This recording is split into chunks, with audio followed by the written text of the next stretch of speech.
Aujourd'hui, nous allons nous plonger dans les origines d'un homme dont la vie et la carrière ont laissé une marque indélébile sur l'histoire militaire du XXe siècle. Nous parlons de Gerd von Rundstedt, l'un des maréchaux les plus respectés et en même temps controversés de l'Allemagne nazie.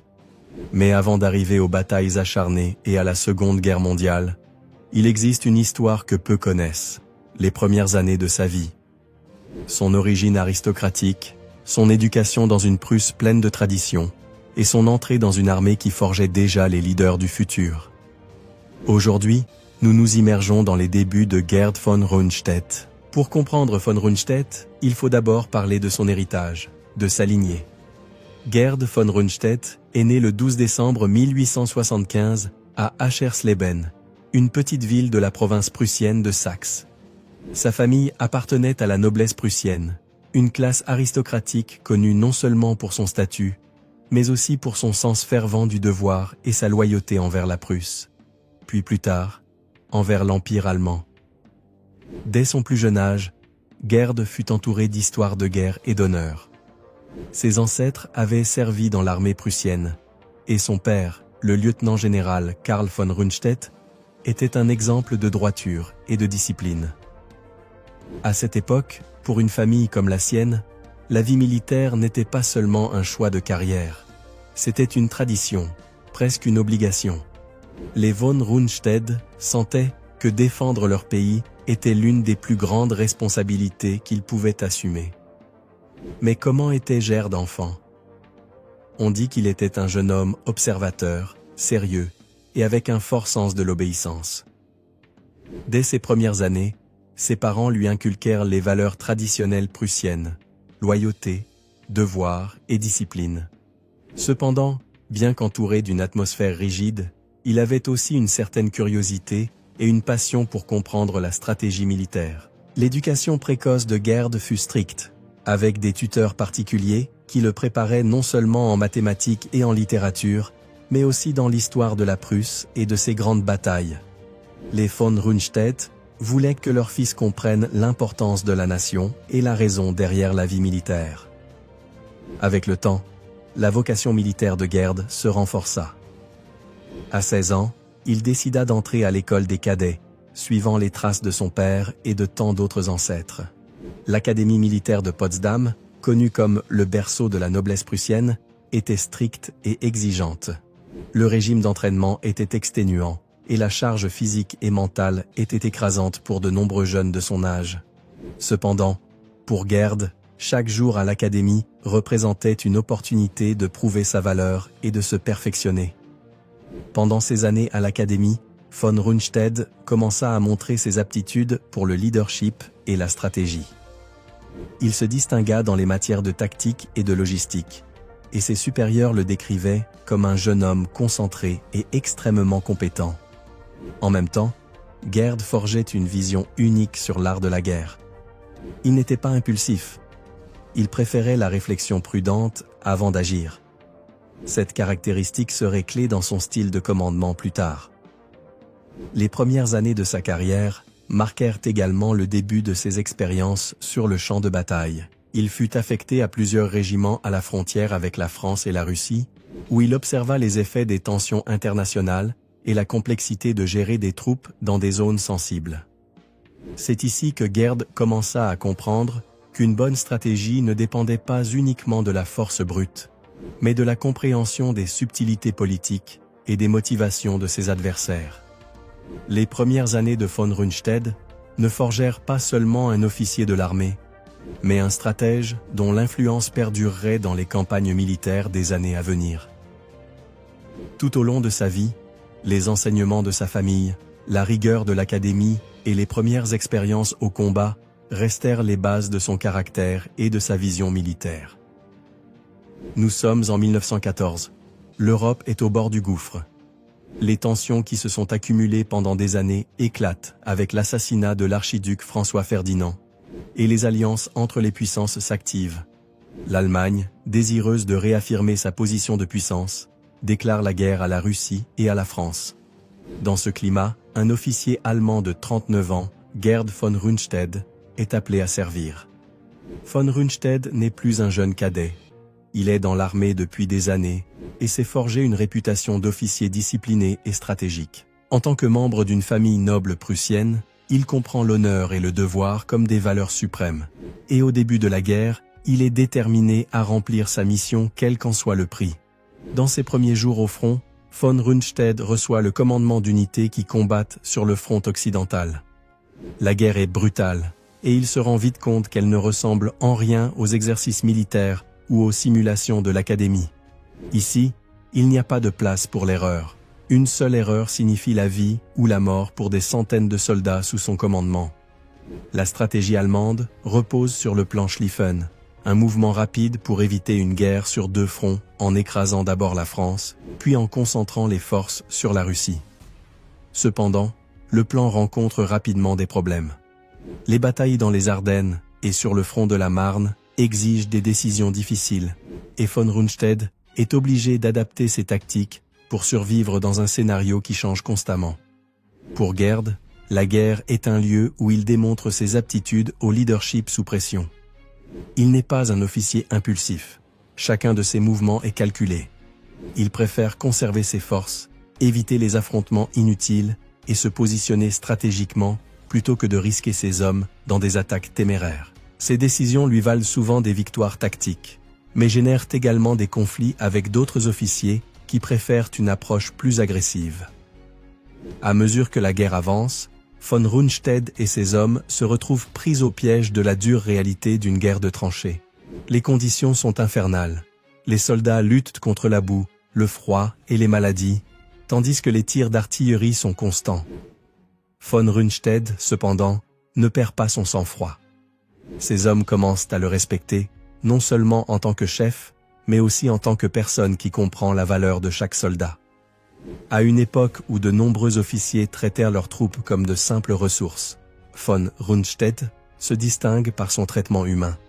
Lors d'une bataille critique sur le front occidental, von Rundstedt et ses troupes se retrouvent dans une position vulnérable. La situation est désespérée. Les lignes de ravitaillement sont coupées, et le moral des soldats est au plus bas. Cependant, au lieu d'ordonner une retraite immédiate, von Rundstedt décide de résister, en réorganisant ses forces et en utilisant des tactiques défensives pour maintenir la position. C'est un moment décisif qui exige toute son ingéniosité et sa force. Ses supérieurs sont impressionnés par sa capacité à maintenir la cohésion de ses troupes dans des situations extrêmes, et von Rundstedt est promu à des postes de plus grande responsabilité. Cependant, ses réussites ont un coût. Von Rundstedt est témoin de la souffrance et de la mort de ses compagnons. Et peu à peu, la guerre laisse sur lui une marque indélébile. C'est pendant cette période qu'il commence à remettre en question l'efficacité de la stratégie allemande et à s'inquiéter des pertes croissantes que subissent ses hommes. Pour von Rundstedt, chaque victoire semble teintée d'amertume. Ses réussites ne parviennent pas à compenser les vies perdues, et chaque soldat tombé pèse sur sa conscience. Cependant, en tant que Prussien loyal et officier de l'armée, il continue d'avancer, convaincu que son devoir est de diriger et de protéger ses hommes jusqu'à la fin, quelles que soient les difficultés. À la fin de la guerre, en 1918, von Rundstedt est déjà un vétéran décoré, mais aussi un homme marqué. Il a survécu au conflit, mais avec une vision beaucoup plus claire des réalités et des horreurs de la guerre moderne. Les derniers mois de la guerre sont confus et chaotiques. Les troupes allemandes sont épuisées et le moral est au plus bas. Von Rundstedt observe avec regret l'effondrement de l'armée et la fin de l'Empire allemand. Pour Gerd von Rundstedt, la défaite de l'Allemagne ne signifie pas seulement la fin de la guerre, mais aussi la désintégration du système de valeurs avec lequel il a grandi. La fierté prussienne, la loyauté envers l'empereur et la discipline semblent s'évanouir au milieu de la confusion de l'après-guerre. Cependant, contrairement à beaucoup de ses camarades, il ne se retire pas de l'armée. Malgré la défaite et la douleur, von Rundstedt décide de rester dans les rangs militaires, déterminé à préserver ce qui reste encore de l'ancien esprit prussien dans une nouvelle Allemagne, incertaine et convulsive. Les années de la Première Guerre mondiale façonnèrent von Rundstedt en tant qu'officier, mais le transformèrent également en tant que personne. Dans les épisodes suivants, nous explorerons comment ces années influencèrent son rôle pendant l'entre-deux-guerres et comment ses décisions et ses expériences le menèrent à être l'un des commandants les plus influents de la Seconde Guerre mondiale. Nous sommes en 1919, et le traité de Versailles a officiellement mis fin à la Première Guerre mondiale. Cependant, pour l'Allemagne, la paix n'apporte pas de soulagement, mais une période d'humiliation et de désespoir. La nation est dépouillée de ses territoires, et son armée est réduite à une taille minimale. La tradition militaire prussienne, fierté de génération, devient peu plus qu'un symbole d'une ère perdue. Pour un homme comme Gerd von Rundstedt, cette transition est douloureuse. Von Rundstedt, vétéran de la Grande Guerre, est l'un des rares officiers qui décident de rester dans l'armée au lieu de se retirer. Pour lui, servir l'Allemagne reste une mission de vie, mais la situation est désolante. L'armée, qui fut autrefois symbole de puissance et de discipline, devient une petite force appelée Reichswehr, réduite à seulement 100 000 hommes, sans chars ni aviation, limitée par les impositions de Versailles. Malgré ces restrictions, von Rundstedt et ses camarades du Reichswehr ne sont pas disposés à accepter la dégradation totale de leur tradition. En tant qu'officier supérieur, Gerd observe le dilemme de reconstruire une force militaire au milieu de l'hostilité interne et externe. La République de Weimar est une période fragile. Les mouvements communistes et nationalistes se disputent le contrôle, et l'armée se retrouve prise entre ses forces. Von Rundstedt est alors confronté à une question cruciale. Comment maintenir l'honneur et la discipline dans une force qui a à peine le pouvoir d'agir? Cette question n'a pas de réponse facile. Et tout au long de ces années, lui et ses camarades officiers travailleront silencieusement pour maintenir vivante la flamme de l'armée allemande, même si cela implique des manœuvres clandestines et complexes. Pendant ces années, von Rundstedt est témoin de plusieurs changements et défis dans le Reichswehr. Les limitations imposées par le traité de Versailles obligent l'armée à s'adapter. Cependant, en secret, von Rundstedt et d'autres officiers supérieurs recherchent des moyens de contourner ces restrictions. Ils forment des alliances discrètes avec d'autres officiers et développent des stratégies clandestines pour préparer le Reichswehr en cas de conflit futur. Pour comprendre von Rundstedt, il faut d'abord parler de son héritage, de sa lignée. Gerd von Rundstedt est né le 12 décembre 1875 à Aschersleben, une petite ville de la province prussienne de Saxe. Sa famille appartenait à la noblesse prussienne, une classe aristocratique connue non seulement pour son statut, mais aussi pour son sens fervent du devoir et sa loyauté envers la Prusse, puis plus tard, envers l'Empire allemand. Dès son plus jeune âge, Gerd fut entouré d'histoires de guerre et d'honneur. Ses ancêtres avaient servi dans l'armée prussienne, et son père, le lieutenant-général Karl von Rundstedt, était un exemple de droiture et de discipline. À cette époque, pour une famille comme la sienne, la vie militaire n'était pas seulement un choix de carrière, c'était une tradition, presque une obligation. Les von Rundstedt sentaient que défendre leur pays était l'une des plus grandes responsabilités qu'ils pouvaient assumer. Mais comment était Gerd enfant? On dit qu'il était un jeune homme observateur, sérieux, et avec un fort sens de l'obéissance. Dès ses premières années, ses parents lui inculquèrent les valeurs traditionnelles prussiennes, loyauté, devoir et discipline. Cependant, bien qu'entouré d'une atmosphère rigide, il avait aussi une certaine curiosité et une passion pour comprendre la stratégie militaire. L'éducation précoce de Gerd fut stricte, avec des tuteurs particuliers qui le préparaient non seulement en mathématiques et en littérature, mais aussi dans l'histoire de la Prusse et de ses grandes batailles. Les von Rundstedt voulaient que leur fils comprenne l'importance de la nation et la raison derrière la vie militaire. Avec le temps, la vocation militaire de Gerd se renforça. À 16 ans, il décida d'entrer à l'école des cadets, suivant les traces de son père et de tant d'autres ancêtres. L'Académie militaire de Potsdam, connue comme le berceau de la noblesse prussienne, était stricte et exigeante. Le régime d'entraînement était exténuant, et la charge physique et mentale était écrasante pour de nombreux jeunes de son âge. Cependant, pour Gerd, chaque jour à l'académie représentait une opportunité de prouver sa valeur et de se perfectionner. Pendant ces années à l'académie, von Rundstedt commença à montrer ses aptitudes pour le leadership et la stratégie. Il se distingua dans les matières de tactique et de logistique. et ses supérieurs le décrivaient comme un jeune homme concentré et extrêmement compétent. En même temps, Gerd forgeait une vision unique sur l'art de la guerre. Il n'était pas impulsif. Il préférait la réflexion prudente avant d'agir. Cette caractéristique serait clé dans son style de commandement plus tard. Les premières années de sa carrière marquèrent également le début de ses expériences sur le champ de bataille. Il fut affecté à plusieurs régiments à la frontière avec la France et la Russie, où il observa les effets des tensions internationales et la complexité de gérer des troupes dans des zones sensibles. C'est ici que Gerd commença à comprendre qu'une bonne stratégie ne dépendait pas uniquement de la force brute, mais de la compréhension des subtilités politiques et des motivations de ses adversaires. Les premières années de von Rundstedt ne forgèrent pas seulement un officier de l'armée, mais un stratège dont l'influence perdurerait dans les campagnes militaires des années à venir. Tout au long de sa vie, les enseignements de sa famille, la rigueur de l'académie et les premières expériences au combat restèrent les bases de son caractère et de sa vision militaire. Nous sommes en 1914. L'Europe est au bord du gouffre. Les tensions qui se sont accumulées pendant des années éclatent avec l'assassinat de l'archiduc François Ferdinand, et les alliances entre les puissances s'activent. L'Allemagne, désireuse de réaffirmer sa position de puissance, déclare la guerre à la Russie et à la France. Dans ce climat, un officier allemand de 39 ans, Gerd von Rundstedt, est appelé à servir. Von Rundstedt n'est plus un jeune cadet.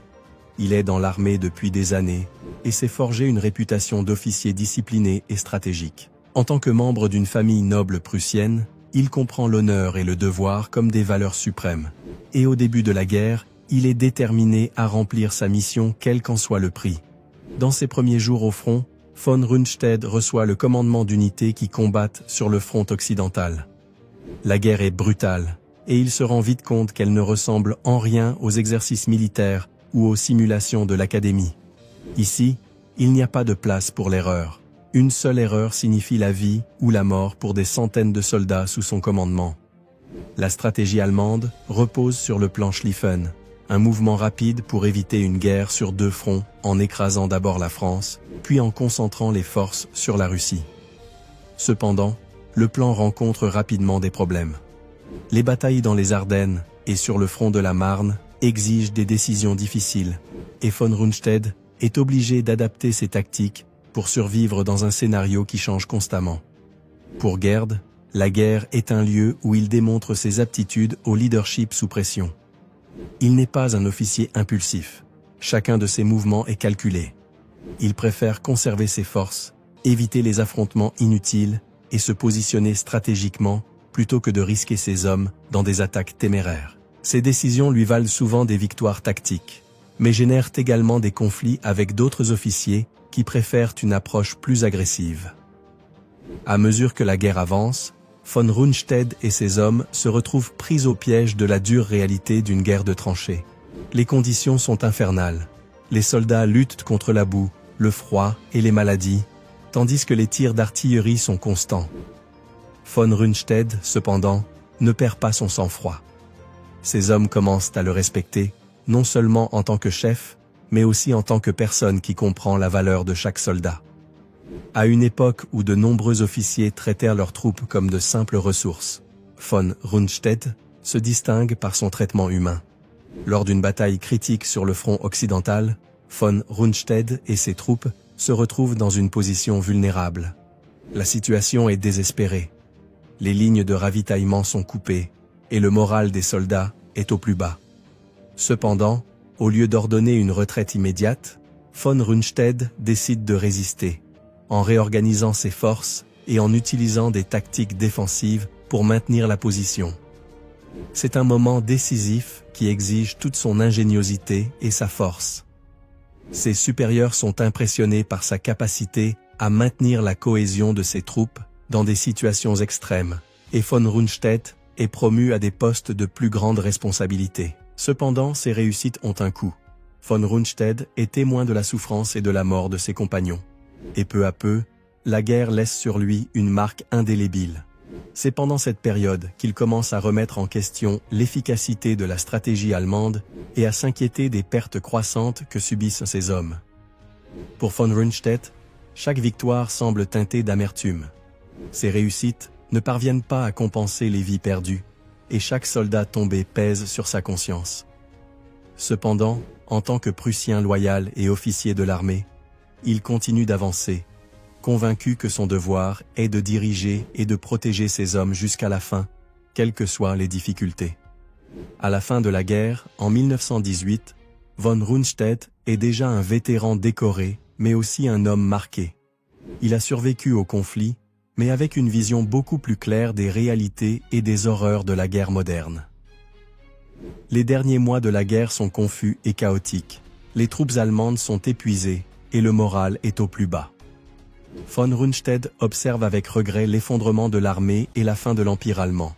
Pour Gerd von Rundstedt, la défaite de l'Allemagne ne signifie pas seulement la fin de la guerre, mais aussi la désintégration du système de valeurs avec lequel il a grandi. La fierté prussienne, la loyauté envers l'empereur et la discipline semblent s'évanouir au milieu de la confusion de l'après-guerre. Cependant, contrairement à beaucoup de ses camarades, il ne se retire pas de l'armée. Malgré la défaite et la douleur, von Rundstedt décide de rester dans les rangs militaires, déterminé à préserver ce qui reste encore de l'ancien esprit prussien dans une nouvelle Allemagne, incertaine et convulsive. Les années de la Première Guerre mondiale façonnèrent von Rundstedt en tant qu'officier, mais le transformèrent également en tant que personne. Dans les épisodes suivants, nous explorerons comment ces années influencèrent son rôle pendant l'entre-deux-guerres et comment ses décisions et ses expériences le menèrent à être l'un des commandants les plus influents de la Seconde Guerre mondiale. Nous sommes en 1919, et le traité de Versailles a officiellement mis fin à la Première Guerre mondiale. Cependant, pour l'Allemagne, la paix n'apporte pas de soulagement, mais une période d'humiliation et de désespoir. La nation est dépouillée de ses territoires, et son armée est réduite à une taille minimale. La tradition militaire prussienne, fierté de génération, devient peu plus qu'un symbole d'une ère perdue. Pour un homme comme Gerd von Rundstedt, cette transition est douloureuse. Von Rundstedt, vétéran de la Grande Guerre, est l'un des rares officiers qui décident de rester dans l'armée au lieu de se retirer. Pour lui, servir l'Allemagne reste une mission de vie, mais la situation est désolante. L'armée, qui fut autrefois symbole de puissance et de discipline, devient une petite force appelée Reichswehr, réduite à seulement 100 000 hommes, sans chars ni aviation, limitée par les impositions de Versailles. Malgré ces restrictions, von Rundstedt et ses camarades du Reichswehr ne sont pas disposés à accepter la dégradation totale de leur tradition. En tant qu'officier supérieur, Gerd observe le dilemme de reconstruire une force militaire au milieu de l'hostilité interne et externe. La République de Weimar est une période fragile. Les mouvements communistes et nationalistes se disputent le contrôle, et l'armée se retrouve prise entre ses forces. Von Rundstedt est alors confronté à une question cruciale. Comment maintenir l'honneur et la discipline dans une force qui a à peine le pouvoir d'agir? Cette question n'a pas de réponse facile. Et tout au long de ces années, lui et ses camarades officiers travailleront silencieusement pour maintenir vivante la flamme de l'armée allemande, même si cela implique des manœuvres clandestines et complexes. Pendant ces années, von Rundstedt est témoin de plusieurs changements et défis dans le Reichswehr. Les limitations imposées par le traité de Versailles obligent l'armée à s'adapter. Cependant, en secret, von Rundstedt et d'autres officiers supérieurs recherchent des moyens de contourner ces restrictions. Ils forment des alliances discrètes avec d'autres officiers et développent des stratégies clandestines pour préparer le Reichswehr en cas de conflit futur. L'un de ces accords est la collaboration avec l'Union soviétique. Une manœuvre risquée qui permet à l'Allemagne de s'entraîner en territoire soviétique, loin des regards des inspecteurs du traité. Von Rundstedt, tout comme d'autres officiers, comprend la nécessité de ce type d'accord, même si au fond, il sent que ses alliances avec d'anciens ennemis sont une trahison aux principes qu'il a défendus pendant la guerre. Cependant, il reconnaît également que l'avenir de l'Allemagne dépend du maintien d'une armée compétente, même si cela implique de prendre des décisions moralement ambiguës. En 1926, Von Rundstedt assume un rôle de leadership dans la réorganisation de l'armée. C'est à ce moment qu'il commence à se démarquer par sa capacité de commandement en temps de paix, démontrant qu'il n'est pas seulement un stratège sur le champ de bataille, mais aussi un leader capable d'inspirer et de guider les autres en temps de crise. Sous sa supervision, de nouvelles tactiques et des entraînements sont mis en place, préparant les soldats non seulement physiquement, mais aussi psychologiquement, à une guerre future. Mais la réalité politique de la République de Weimar est fragile. À mesure que l'économie s'effondre et que le chômage augmente, les mouvements radicaux, tant de droite que de gauche, gagnent en force. Von Rundstedt, comme beaucoup d'autres officiers, se retrouve face à un dilemme. La stabilité de la République semble être en danger, et la tentation de soutenir ceux qui promettent une Allemagne forte grandit chaque jour. Cependant, Von Rundstedt se tient à l'écart des politiques radicales. Il préfère se concentrer sur le renforcement de l'armée de l'intérieur, résistant à l'influence des factions extrémistes. Son approche est claire. Il est un soldat, pas un politicien. Pour lui, la loyauté envers l'armée et la nation est au-dessus de toute idéologie. Cette position lui vaut le respect de beaucoup de ses collègues, mais l'isole également de ceux qui voient dans les mouvements nationalistes le seul espoir de restaurer la grandeur de l'Allemagne. C'est une période de décision compliquée. Von Rundstedt sait que la neutralité n'est pas toujours possible, et il se rend compte que tôt ou tard, il devra choisir un camp. Le destin de l'Allemagne est en jeu, et il ne peut pas rester indifférent. En 1933, lorsqu'Adolf Hitler et le parti nazi prennent le pouvoir, le destin de l'Allemagne prend un tournant irréversible. Von Rundstedt observe avec inquiétude les changements qui se profilent.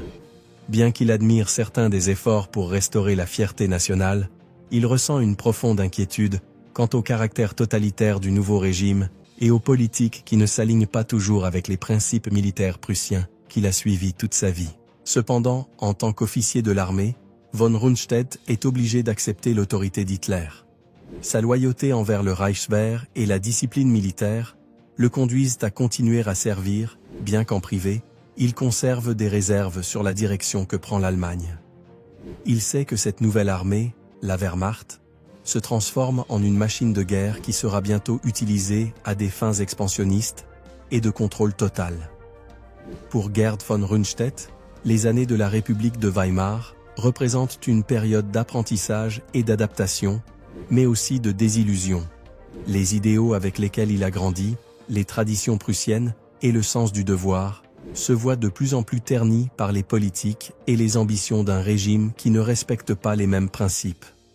Avec le temps, von Rundstedt acceptera les ordres du Troisième Reich, mais non sans porter en lui les leçons et les cicatrices des années à Weimar. Il a appris à survivre dans une armée qui se transforme constamment, à s'adapter à des changements qu'il n'aurait jamais imaginés, et à prendre des décisions difficiles au nom d'un devoir qu'il considère sacré. Cependant, la question qui hante son esprit est de savoir s'il pourra un jour réconcilier ses idéaux avec le chemin qu'a pris l'Allemagne. En 1935, Hitler annonce ouvertement l'intention de réarmer l'Allemagne, violant les restrictions du traité de Versailles. L'armée, désormais connue sous le nom de Wehrmacht, se développe et se modernise à une vitesse sans précédent. Von Rundstedt assume le commandement dans l'une des unités clés de cette nouvelle force. Il observe comment, en quelques années seulement, l'Allemagne retrouve une puissance militaire impressionnante, adoptant de nouvelles tactiques et technologies. C'est pendant cette période que la stratégie de la Blitzkrieg commence à prendre forme. Une guerre éclair basée sur des mouvements rapides et l'utilisation coordonnée de chars, d'infanterie et d'avions pour désorienter et écraser l'ennemi. Von Rundstedt comprend rapidement le potentiel de cette tactique, et bien qu'il soit au début sceptique, il ne tarde pas à apprécier l'efficacité de la Blitzkrieg, une stratégie qui défie les anciennes tactiques de guerre. En 1939, Hitler ordonne l'invasion de la Pologne, déclenchant la Seconde Guerre mondiale. Von Rundstedt se trouve au commandement du groupe d'armée Sud, l'une des forces principales de cette opération. L'invasion de la Pologne est la première fois que l'Allemagne utilise la Blitzkrieg à grande échelle, et von Rundstedt et son équipe sont responsables de l'exécuter de manière impeccable. La guerre éclair fonctionne de manière terrifiante. En quelques jours, l'armée polonaise est incapable de réagir à la vitesse et à la précision des attaques allemandes. Les chars avancent rapidement, brisant les lignes ennemies et laissant l'artillerie et l'infanterie polonaise dans un état de confusion totale. Le rôle de von Rundstedt est crucial. Son expérience et sa capacité à coordonner les mouvements de ses troupes lui permettent de maintenir l'offensive à tout moment. Durant ces jours, von Rundstedt observe le succès écrasant de la Blitzkrieg, mais il voit aussi le coût humain qu'implique cette tactique. Les villes polonaises sont dévastées, et la population civile subit l'impact des bombardements et de l'occupation. Bien qu'il soit un officier qui suit les ordres à la lettre, von Rundstedt ne peut éviter de ressentir un malaise croissant face au caractère implacable de la campagne. À mesure que la campagne progresse, von Rundstedt est confronté à un dilemme. En tant qu'officier, il est engagé dans le succès de l'opération, mais il ne peut ignorer la brutalité avec laquelle elle est menée. Pour lui, cette guerre a un goût amer, car bien que la tactique fonctionne efficacement, la moralité de la Blitzkrieg soulève des questions. Après la reddition de la Pologne, Hitler loue le succès de la campagne et l'habileté de ses commandants, en particulier von Rundstedt et d'autres chefs de la Blitzkrieg. Cependant, en privé, von Rundstedt sent que quelque chose d'essentiel a changé. Il ne peut oublier les scènes de destruction, et dans son esprit persiste la question de savoir si c'est réellement l'armée à laquelle il s'est engagé à servir. Cette tension entre son devoir et ses valeurs personnelles marquera la relation de von Rundstedt avec le régime nazi dans les années suivantes. L'occupation de la Pologne étant achevée, von Rundstedt retourne en Allemagne, où il est acclamé comme un héros de guerre. Mais pour lui, cette victoire est complexe. La Blitzkrieg, devenue la carte de visite de l'armée allemande, représente à la fois la puissance de la nouvelle armée et la perte des principes qu'il a autrefois respectés. Von Rundstedt, malgré ses doutes, reste fidèle à son pays et à son armée, bien qu'il soit déjà conscient des ombres que le régime d'Hitler projette sur ses actions. Au fil des années, von Rundstedt continuera à servir dans la Wehrmacht lors de campagnes encore plus ambitieuses. Cependant, le souvenir de la Pologne et du début de la Blitzkrieg restera gravé dans sa mémoire. C'est là que commence sa véritable lutte intérieure. Une bataille entre sa loyauté envers l'armée allemande et ses propres réserves sur la direction que prend le régime nazi. Nous sommes en mai 1940. L'Europe est sous tension maximale après des mois d'incertitude dans ce que l'on appelle la drôle de guerre. La stratégie d'Hitler est simple mais audacieuse. Prendre la France rapidement, avant que les Alliés ne puissent organiser une réponse solide. La Wehrmacht a un plan risqué, qui repose sur la rupture des lignes ennemies avec une force imparable. Et au centre de cette mission se trouve Gerd von Rundstedt, commandant du groupe d'armée A, qui sera l'une des pièces maîtresses pour ouvrir la voie vers Paris. Gerd von Rundstedt est un homme qui connaît la guerre. Sa carrière militaire s'étend sur des décennies, et il a vécu le chaos de la Première Guerre mondiale. En tant qu'officier de la vieille école prussienne, il est réservé, observateur, et calcule chaque mouvement avec précision. Cependant, cette fois, la pression est différente. Hitler exige une victoire rapide et fulgurante, et il a clairement indiqué qu'il ne tolérerait ni doute ni échec. Le plan, connu sous le nom de Plan Manstein, consiste en une manœuvre audacieuse qui mènera les chars et les troupes de von Rundstedt à travers les Ardennes, une région montagneuse et densément boisée. La décision de traverser ce terrain semble folle. Les Alliés croient qu'il est impraticable pour une armée de chars. Cependant, cette audace est ce que von Rundstedt et d'autres chefs pensent pouvoir surprendre l'ennemi. Le 10 mai 1940, l'offensive commence. Les chars et les troupes de von Rundstedt avancent vers l'ouest, se frayant un chemin à travers les forêts denses des Ardennes. Malgré la difficulté du terrain, les forces allemandes continuent d'avancer, et en quelques jours seulement, elles réalisent l'impensable. Elles brisent les lignes françaises et britanniques au nord. La vitesse et la précision des attaques prennent les Alliés complètement par surprise. Les jours passent, et l'offensive de von Rundstedt gagne en vitesse. À chaque kilomètre parcouru, un piège mortel se referme sur les armées alliées.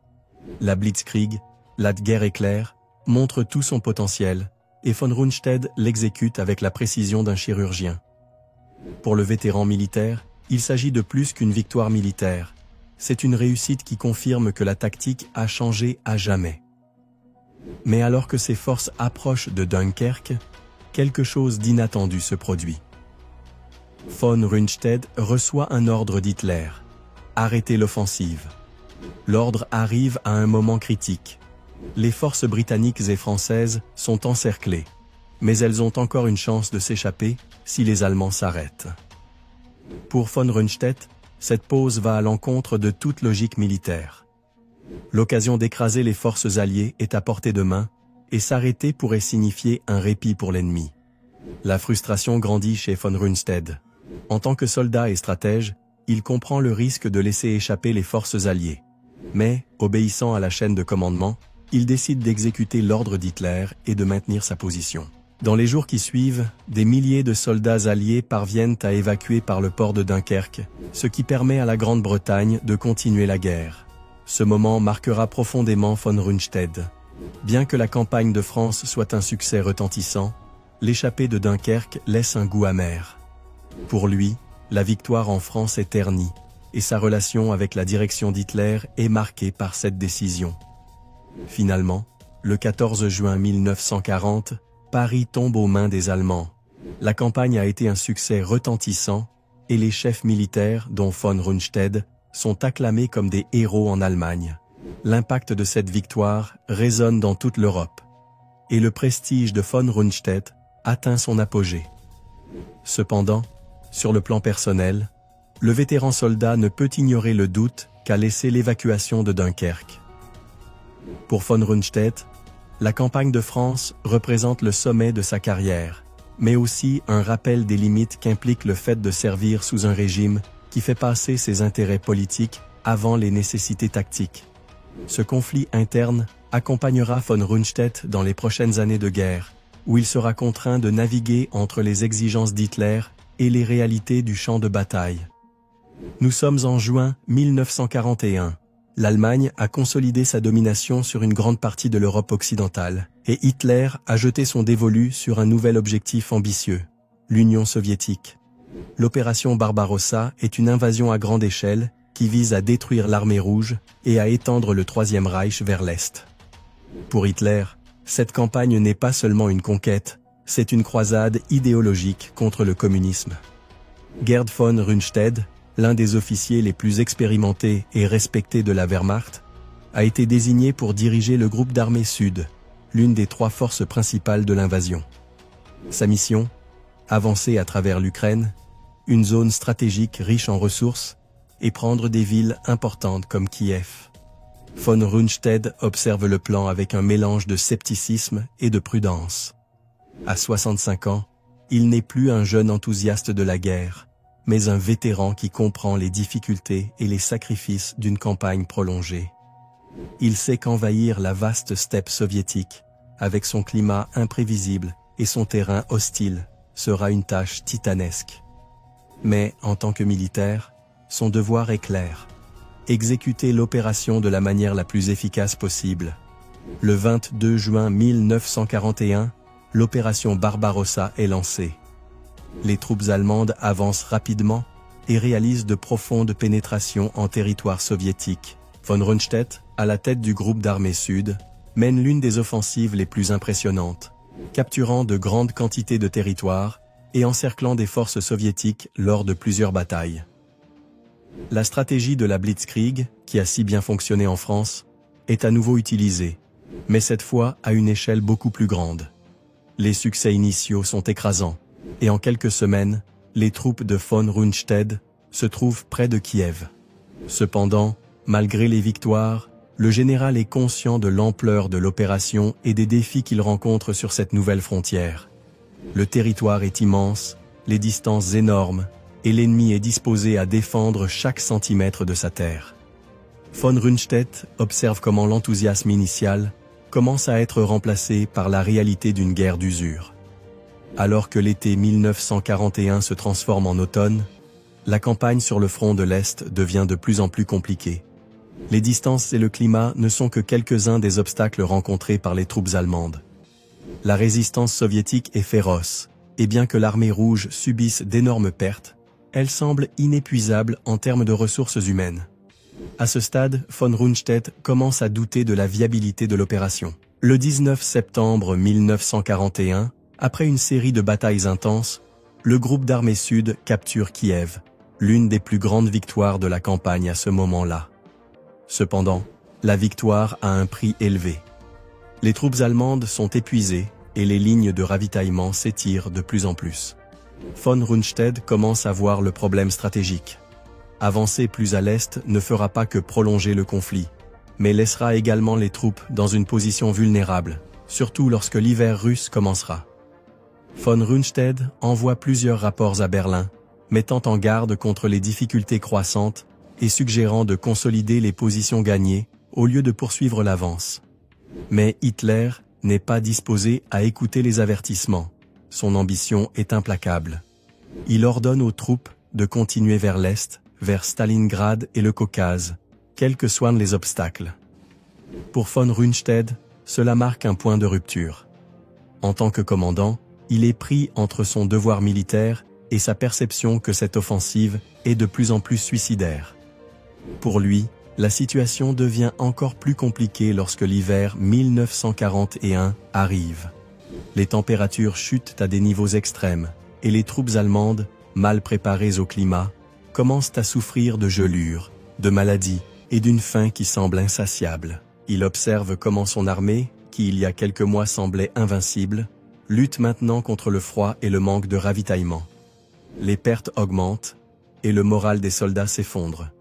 Pour aggraver les choses, le moral est affecté lorsque les brutalités et les représailles que les troupes allemandes et les unités de la SS exécutent en territoire soviétique deviennent évidentes, pratiques avec lesquelles von Rundstedt ne sympathise pas, mais qu'il ne peut pas non plus arrêter. Fin novembre 1941, von Rundstedt, épuisé et frustré, suggère une retraite stratégique. Mais au lieu de recevoir du soutien, il est réprimandé et peu de temps après relevé de son commandement. Pour Hitler, toute suggestion de retraite est inadmissible. Le Führer est déterminé à poursuivre l'offensive, quelles qu'en soient les conséquences. Von Rundstedt retourne en Allemagne en décembre 1941. La campagne sur le front de l'Est se poursuit, mais sans son commandement. De loin, il observe comment l'opération Barbarossa se transforme en une guerre d'usure qui ne fait que consumer les ressources et le moral de l'Allemagne. Pour lui, cette campagne symbolise le début de la fin, un point de non-retour pour le Troisième Reich. Dans les années suivantes, von Rundstedt sera de nouveau appelé au service. Mais l'expérience sur le front de l'Est le marque profondément. L'opération Barbarossa ne met pas seulement à l'épreuve ses capacités militaires, mais aussi sa résistance aux pressions politiques et aux conséquences d'une guerre impitoyable. Pour von Rundstedt, le front de l'Est représente une défaite non seulement militaire, mais aussi morale, une leçon sur la folie de poursuivre la guerre à tout prix. Pour comprendre le contexte dans lequel se trouve Gerd von Rundstedt en 1944, il faut remonter un peu en arrière. Pendant des années, Hitler a craint une invasion alliée à travers les côtes de France. Cette menace était imminente, et pour von Rundstedt, la meilleure défense était une stratégie prudente et flexible. Mais Hitler ne voulait pas simplement une défense flexible. Il imaginait un mur de l'Atlantique, une barrière impénétrable de forteresses, de bunkers et d'obstacles qui couvraient des milliers de kilomètres, de la Norvège au sud de la France. Gerd von Rundstedt est nommé commandant en chef sur le front de l'Ouest et reçoit la responsabilité de superviser cette colossale défense. À près de 70 ans, c'est un officier avec une longue carrière qui a été témoin du meilleur et du pire de la guerre. Cependant, cette affectation est unique dans sa carrière. Comment défendre efficacement une côte aussi vaste alors que l'ennemi peut attaquer à tout moment, n'importe où? Von Rundstedt et ses officiers commencent à travailler sur la défense de la côte atlantique. Mais des tensions apparaissent rapidement avec d'autres officiers de haut rang, en particulier avec le maréchal Erwin Rommel, que Hitler charge également de renforcer les défenses de la Normandie. Rommel, vétéran de la campagne d'Afrique du Nord, a une vision différente. Il croit que la meilleure défense est de concentrer les troupes et les ressources près de la côte, sur une ligne impénétrable qui arrête l'attaque dès le premier instant. Von Rundstedt, en revanche, considère que les Alliés sont trop puissants et qu'il vaut mieux adopter une défense en profondeur, c'est-à-dire permettre à l'ennemi d'avancer pour ensuite l'encercler et l'user à l'intérieur des terres. Pour lui, cela tirerait le meilleur parti du terrain et des maigres réserves que l'armée allemande peut offrir à ce moment-là. La tension entre les deux généraux ne tarde pas à s'intensifier, et bientôt les désaccords entre leurs stratégies deviennent presque irréconciliables. Finalement, le 6 juin 1944 arrive. Le jour J. Aux premières heures de l'aube, le ciel au-dessus de la Normandie se remplit d'avions et de parachutistes alliés. Pendant ce temps, depuis la Manche, une flotte de milliers de navires commence à débarquer sur les plages d'Utah, d'Omaha, de Gold, de Juneau et de Sword. L'invasion a commencé. Von Rundstedt ne se trouve pas sur la côte normande à ce moment-là. La nouvelle de l'invasion le prend par surprise, et les communications sont chaotiques. La Luftwaffe ne peut pas contrôler les cieux, et la supériorité aérienne alliée limite la mobilité des troupes allemandes. Malgré ces avertissements précédents, le haut commandement allemand a sous-estimé l'ampleur de cette invasion. Le mur de l'Atlantique, auquel Hitler accordait tant de confiance, ne résiste pas comme prévu. Von Rundstedt demande immédiatement des renforts et exige que soit levé le contrôle des divisions Panzer, qui sont à l'arrière comme réserve. Cependant, la bureaucratie et les indécisions à Berlin retardent la réponse. Hitler, initialement, refuse d'envoyer les réserves sans plus de preuves qu'il s'agit de la véritable attaque et non d'une diversion. La tension monte lorsque von Rundstedt reçoit des rapports indiquant que les défenses d'Omaha Beach sont sur le point de s'effondrer. Sans renfort à temps, la résistance en Normandie est rapidement dépassée. L'infanterie allemande, avec un armement limité et sous des bombardements constants, est au bord du désespoir. Les rapports de pertes et de défaites affluent, et von Rundstedt commence à se rendre compte que la situation est critique. Finalement, après des heures de chaos, Hitler autorise l'utilisation des divisions Panzer, mais il est déjà trop tard. La résistance allemande sur les plages de Normandie est insuffisante pour repousser les forces alliées, qui ont établi des têtes de pont en plusieurs points. Von Rundstedt, désespéré, envoie des rapports signalant que la défense de la Normandie est au bord de l'effondrement et suggérant une retraite organisée pour éviter des pertes plus importantes. Cependant, ces recommandations sont rejetées. Pour Hitler, la retraite n'est pas une option. Il exige une défense totale. Alors que les forces alliées consolident leur avance en Normandie, von Rundstedt se retrouve pris entre un ennemi de plus en plus fort et un commandement allemand qui refuse d'accepter la réalité. La stratégie de défense qu'il a proposée a été ignorée et les renforts sont arrivés trop tard. Finalement, le 29 juin 1944, von Rundstedt envoie un dernier rapport à Berlin, résumé en 3 mots. Rendez-vous, imbécile. Pour Hitler, cette attitude est inacceptable, et von Rundstedt est relevé de son commandement. Sa carrière, marquée par des décennies de service, se termine abruptement à l'un des moments les plus décisifs de la guerre. De loin, il verra comment la résistance allemande en France s'effondre jusqu'à la libération de Paris. Pour Gerd von Rundstedt, la défense du mur de l'Atlantique est une amère défaite, non seulement en raison de l'échec militaire, mais aussi parce que cette opération symbolise la déconnexion entre le haut commandement allemand et la réalité du champ de bataille. Von Rundstedt, vétéran de tant de campagnes, voit comment l'aveuglement d'Hitler et ses décisions erronées scellent le destin du Troisième Reich. Maintenant âgé de 70 ans, il a été rappelé au service une fois de plus. Nous sommes à la fin de 1944, et la situation sur le front de l'Ouest est critique. Depuis sa participation à la défense de la Normandie, le vieux maréchal a été témoin de la façon dont le Troisième Reich, qui semblait autrefois invincible, perd du terrain jour après jour. À ce moment-là, lui et d'autres hauts commandants envisagent la possibilité d'une défaite inévitable, quelque chose qu'ils n'auraient jamais imaginé.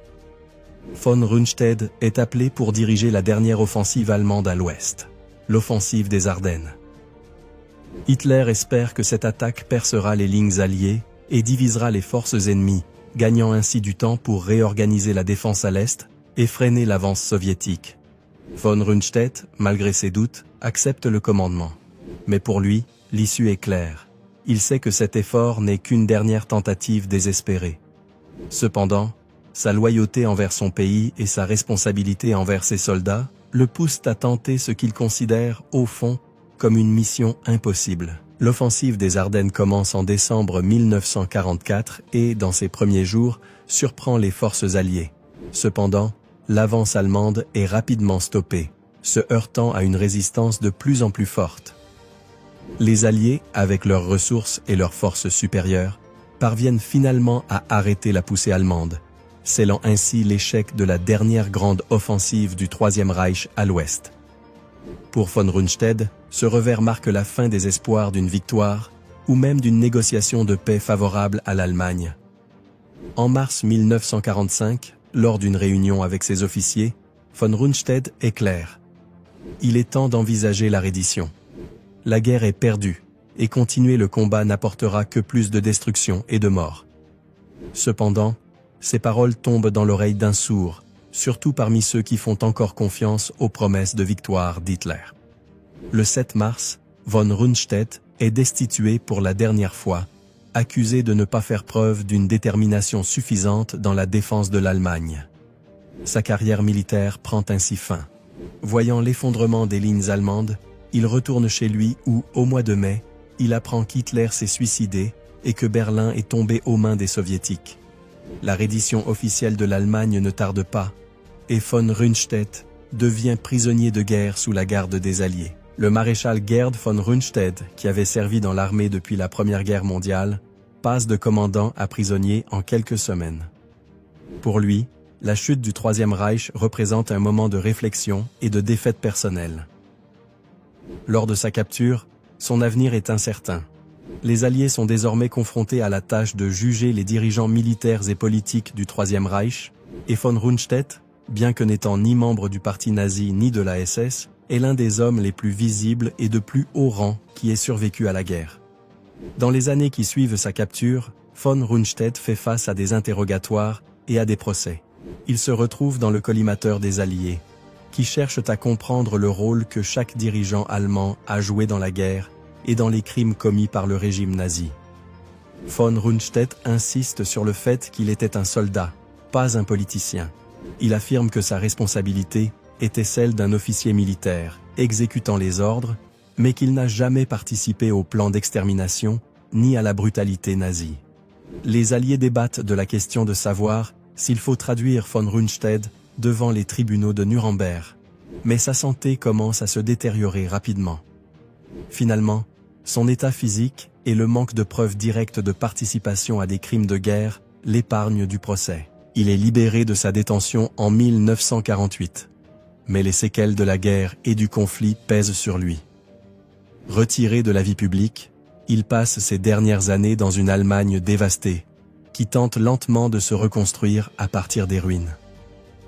Gerd von Rundstedt est décédé en 1953 à l'âge de 77 ans. Sa mort est passée sans grands hommages ni cérémonies officielles. Dans l'Allemagne d'après-guerre, le nom de Rundstedt évoquait un passé douloureux, une époque que de nombreux Allemands préféraient oublier. Pour certains, il était un général honorable qui a fait ce qu'il croyait juste au milieu d'une tempête impossible.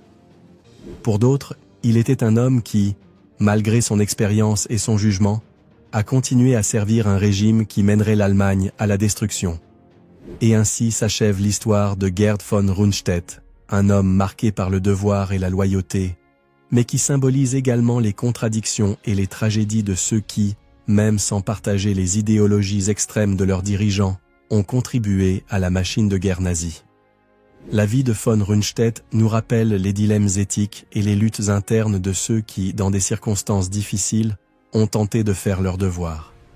Mais elle nous rappelle aussi qu'en fin de compte, chaque choix laisse une marque, et certaines erreurs ont des conséquences qui résonnent à travers l'histoire.